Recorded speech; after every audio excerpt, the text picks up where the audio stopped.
déjà dans un premier temps, le 6 mai, on va avoir beaucoup de sorties.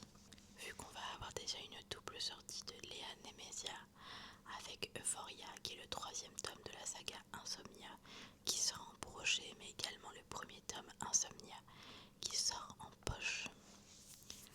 Ce sont des romans de Dark Academia, il me semble, avec de la romance bien évidemment, qui se passe, il me semble, à Oxford. Ce sont vraiment des livres que j'ai vu passer absolument partout, et je dois avouer que moi je ne veux pas les lire spécialement pour l'instant, mais je trouve le concept qui peut être très intéressant. On a ensuite une double sortie également le 6 mai avec la saga The Wind Weaver, avec le premier tome qui sort en poche et le deuxième tome qui sort en brochet. Ici on est sur de la fantasy avec des dragons. Le premier tome était sorti avec un jaspage absolument magnifique que moi j'avais beaucoup aimé. Enfin je l'ai pas lu mais j'adorais la couverture. Donc forcément ça m'intéresse un petit peu maintenant, je pense que je vais patienter. J'ai acheté trop de livres ces derniers temps et je suis vraiment en objectif pour baisser ma palle, donc il me reste encore minimum 3 livres à acheter avant d'être en no-buy, donc je vais me retenir même si franchement j'ai plus qu'envie. On a une sortie de Ali Hazelwood qui je pense est connue de beaucoup et c'est Love Theoretically qui sort en poche. On est sur des romances avec comment expliquer, on va parler tout simplement de sujets qui changent vu que dans le premier on était sur quelque chose de biologique et je crois qu'on est dans le même thème plus ou moins là, avec vous savez des côtés très mathématiques et tout ça, et on est sur de la rom-com plus pure et dure. Je peux vous faire le résumé si vous voulez. En pratique, Elsie sort avec Greg. Enfin, c'est ce qu'ils font croire. Le soir, pour arrondir ses fins de mois, Elsie loue ses services de fausse petite amie idéale. Et le jour, elle trime dans les amphis et croule sous les copies d'étudiants dont la grand-mère vient encore de mourir. Son rêve de toujours, être chercheuse titulaire, alors quand le département de physique du MIT ouvre un poste, Elsie ne perd pas une seconde. Seul accro, Jack Smith, l'un des recruteurs et accessoirement un brillant scientifique, aussi arrogant que sexy, est prêt à tout pour placer son propre poulain. Mais rien ne se mettra entre elle et ce poste, même pas ses biceps à défier les lois de la gravité. En théorie, tout devrait bien se passer, non. Donc voyez un petit peu avec du coup le résumé, quelle histoire ça peut être. En tout cas, moi c'est un livre qui peut me tenter actuellement. Pareil, c'est pas un livre que je compte acheter. On a ensuite The King's Fall tome 2, donc de Lila Mars, qui sort en poche. C'est une romance dystopique où du coup le monde n'est plus comme avant et où il se passe plein de choses. J'ai pas plus d'infos, j'ai le tome 1 sur ma Kindle, mais je ne l'ai pas encore lu, donc ça ne saurait tarder. Certainement que j'achèterai ce tome 2 là également sur ma Kindle. On a ensuite le tome 3 de la saga King of Ice qui s'appelle Learn Lesson, donc de Candice Tenner, et on est sur des romances avec des hockeyeurs, je crois il me semble. Le premier tome a eu quand même des bons retours, mais les gens se sont plaints qu'il y avait un petit peu trop de smut. Moi ce sont quand même des livres que je veux lire parce que je veux lire tous les livres de chez Nox Roman. Maintenant il faut me patienter un peu parce que j'en ai d'autres qui attendent, et surtout certains que j'ai déjà achetés. Je compte d'ailleurs faire un vlog 100% Nox Roman sur ma chaîne YouTube Livre, donc pour ceux que ça intéresse, n'hésitez pas à aller me suivre là-bas. On passe ensuite au livre que je compte acheter pour le coup, et c'est Alter Ego de Mélissa Belvigne. Acheter ou recevoir, je sais pas encore. Parce que j'ai envoyé un mail à la maison d'édition pour savoir s'ils acceptaient de m'envoyer le livre, donc on verra. Là il y avait le festival du livre de Paris, donc en fait j'ai reçu juste un mail de, comment ça s'appelle, automatique en fait, donc on verra. Du coup la Alter Ego de Mélissa Belvigne, c'est vraiment un livre que je veux vraiment lire parce que Mélissa Belvigne c'est une autrice que j'adore vraiment énormément. Donc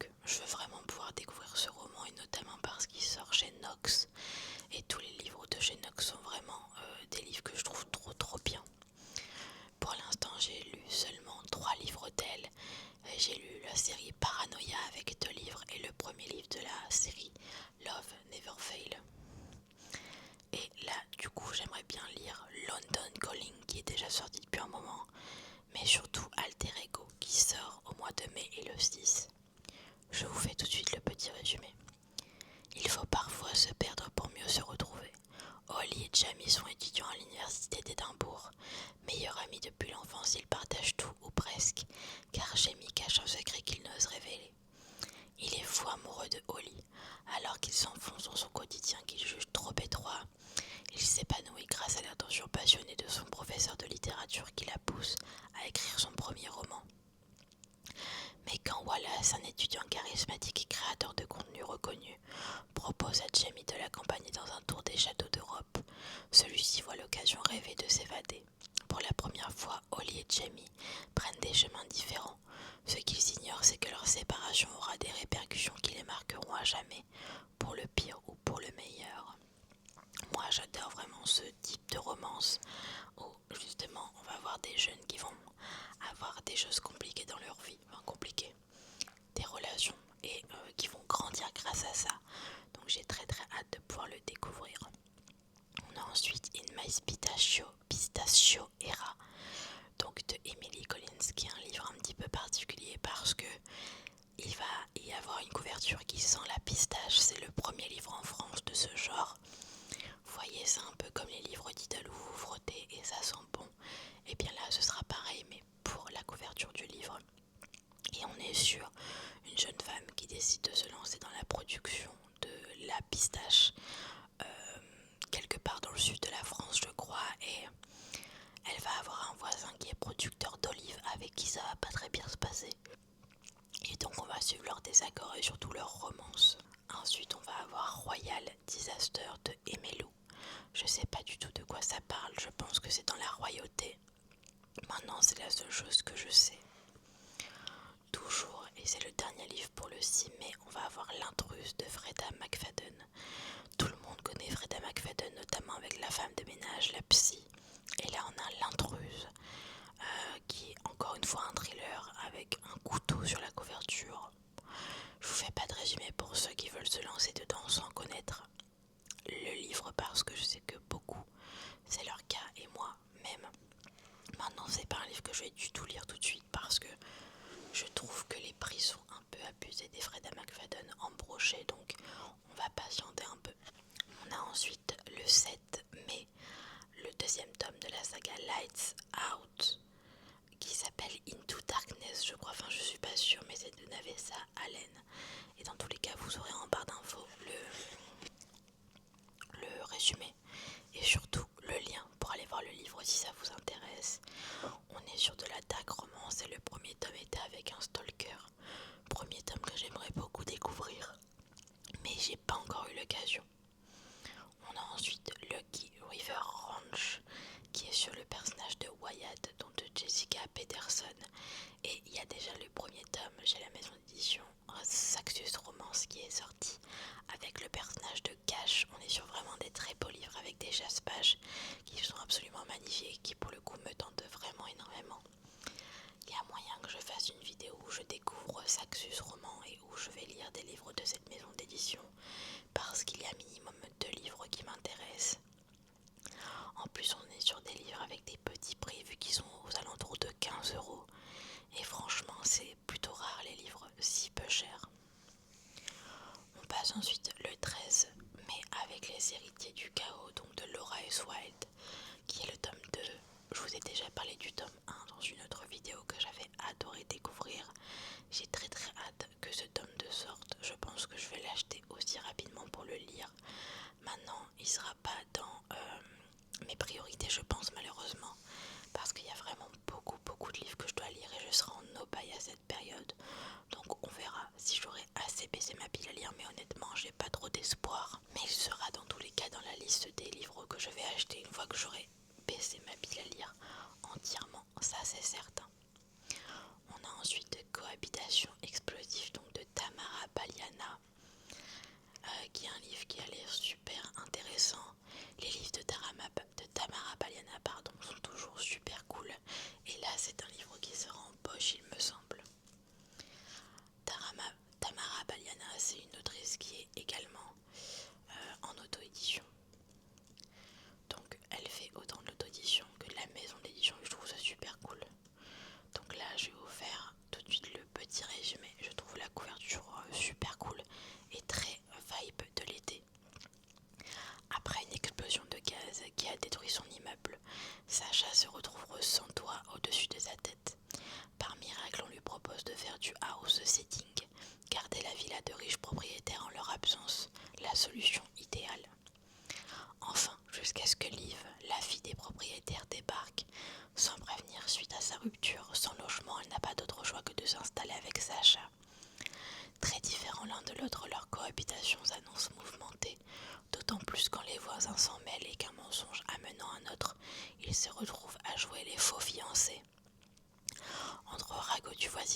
attitude étrange.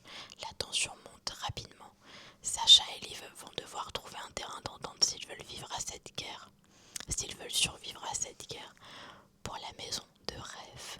Donc voilà, on est vraiment sur quelque chose qui sent l'été à plein nez. Et je trouve que c'est cool qu'ils sortent déjà des romances d'été en mai. Ça permet vraiment de se préparer à savoir ce qu'on va acheter ou pas pour nos lectures pour la plage. Même si je ne vais certainement pas aller à la plage, mais écoutez. On a ensuite une autre dark romance qui sort et c'est le 4e tome de la saga God of Rin avec Legacy. Non, de la saga Legacy of God avec le tome God of Rin, donc de Rina Kent. Je sais pas du tout de quoi on parle, mais on est sur le 4e tome, donc je vais pas vous faire de résumé, ce serait dommage et un peu débile. Donc voilà, on a ensuite le 19, on a Saint, donc de Bella Liarf qui sort et qui est une romance qui me tente vraiment beaucoup, vu qu'on est sur un sujet qui je trouve super intéressant. On est sur la psychologie. Je vais aller voir tout de suite si je peux trouver le résumé. Ouais, je peux avoir le résumé. Du coup, certaines rencontres ne sauvent pas, elles brûlent doucement jusqu'à devenir inoubliables. Étudiante en psychologie, Wisteria Black s'intéresse à ceux qui ne peuvent nommer leurs émotions, à ces silences qui parlent plus fort que les mots. Elle décide de faire du trouble de l'alexithymie son sujet de mémoire.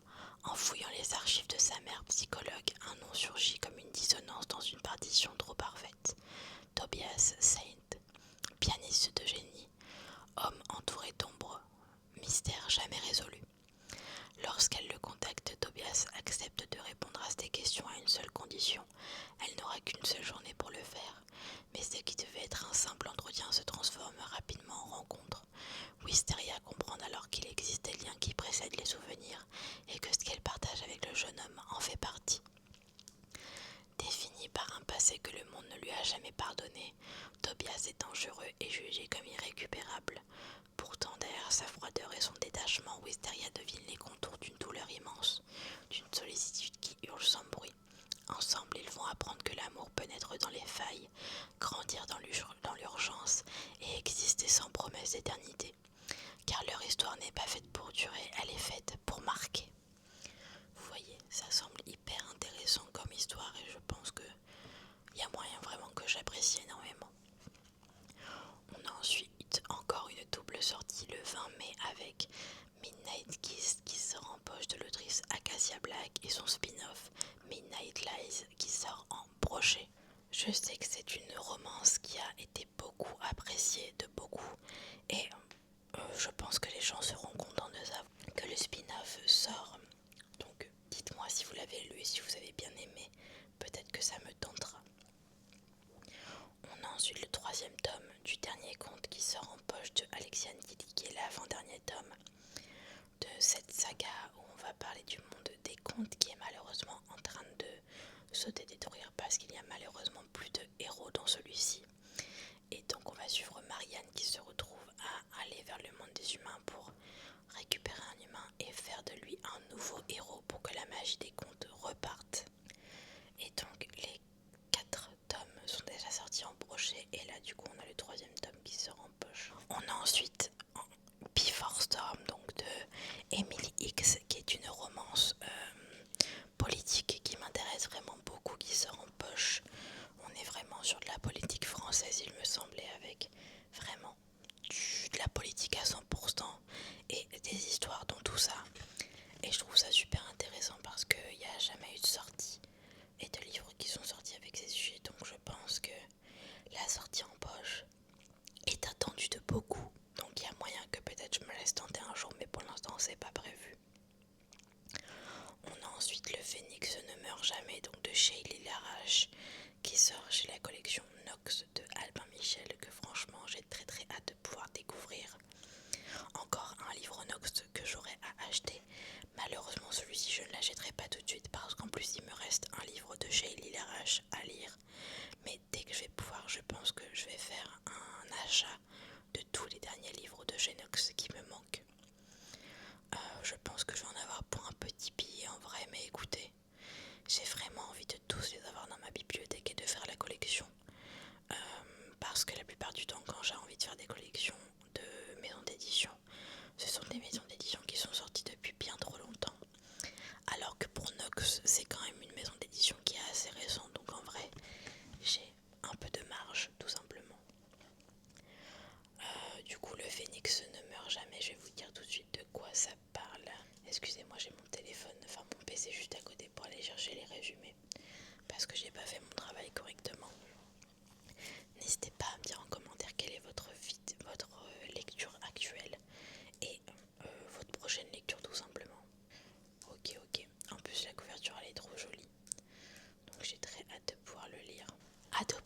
jeune Livy avec un chaos intérieur qu'il n'arrive jamais à dompter. Devenu adulte, la seule chose qui semble apaiser ses émotions incontrôlables, bien sûr il y a des pubs qui se mettent, c'est le free fight, à moins que ce ne soit plutôt la femme qui l'entraîne. Shani, propriétaire du Majestic et ancienne championne de boxe, incarne la force et la réussite. Mais pourquoi avoir quitté la gloire au sommet pour se retrancher derrière des gants d'entraîneuse? L'un court après des souvenirs pour comprendre qui est l'autre, les fuit pour mieux survivre, entre une étincelle assez forte pour les sauver, assez dangereuse pour les brûler. Alors je m'attendais peut-être à ce que ce soit un roman qui soit fantastique, mais a priori pas du tout. Je l'entraîne toujours près du soleil. Comment fait-elle pour ne pas se brûler les ailes? Peut-elle être Peut-être qu'elle est vraiment un phénix. Ok. Donc on verra, peut-être qu'il y a un côté fantastique on n'est pas au courant. Franchement, on le découvrira au fur et à mesure. Et je sais pas si c'est une romance lesbienne, homosexuelle ou hétéro, je sais pas du tout. Parce qu'au niveau des prénoms, on a Lee, ok. Ouais, c'est une romance lesbienne que je trouve hyper intéressant. Donc je pense qu'en fait je vais aller courir l'acheter pour le lire parce que je veux vraiment lire plus de romans lesbiens. Donc voilà. On a ensuite Suprématie de Emma Edmond qui est une dark romance où on parle d'échecs, je crois. La couverture du premier est noire et cette couverture là est blanche. Donc je sais pas exactement de quoi ça parle, mais en tout cas on a cette sortie là qui était vraiment aimée de beaucoup, donc vous pouvez avoir la suite maintenant. On a ensuite le tome 7 de la saga des sœurs Ritchie, je crois, ou le tome 8, 7 je crois plutôt, avec Fuel the Fire. Je sais pas quelle romance, enfin surtout quel couple on suit dans celui-ci, mais écoutez, je découvrirai au moment de le lire parce que de tous les cas il va falloir que je le lise. Parce que je vais faire un vlog sur les 5 derniers tomes de cette saga, comme je l'ai fait pour les 5 premiers tomes. Donc pareil, celui-ci il faudrait que je l'achète, mais je pense que je vais patienter un petit peu. On a ensuite le 27, les Boys of Avix, donc le tome 4, Keep Me Never de Meg Cat Brandy. Alors je voulais vraiment lire les livres très rapidement pour cette saga parce que j'avais adoré le premier et au final je me suis laissée un peu aller avec toutes les autres sorties et chaque tome est sorti un peu rapidement, donc j'ai pas eu le temps de me plonger dedans, mais j'ai le tome 2 qui est en e-book, donc quand j'aurai lu celui-ci je verrai pour me procurer les autres et les lire, mais pour l'instant mon objectif c'est vraiment de vider ma pile à lire physique et pas ma pile à lire brochée, donc voilà. Le dernier livre dont je vous parle c'est Game Changer, donc le tome 1 de Rachel Red. Il me semble qu'il y a le tome 2 qui sort en même temps et on est sur la saga Hilted Rivalry qui a eu beaucoup de retours positifs. Je crois que ça se passe sur je sais plus quel site de streaming ou quel site pour regarder, mais en tout cas c'est une série de hockey homosexuel qui a vraiment beaucoup plu et on a maintenant le tome qui va être traduit en français. Je pense que beaucoup vont aller les lire. Moi ce sera pas ma priorité, mais si je vois que les retours sont bons, peut-être que je foncerai le lire aussi. Maintenant le hockey c'est pas trop mon kiff, donc voilà. Et bien écoutez, voilà pour toutes les petites sorties qu'on a pour le mois de mai. Franchement il y en a pas mal et j'ai très très hâte de pouvoir découvrir le peu que je vais acheter parce que au mois de mai je serai normalement en no-buy. Écoutez, j'espère que la vidéo vous a plu et on se retrouve demain pour une nouvelle vidéo. Je vous fais des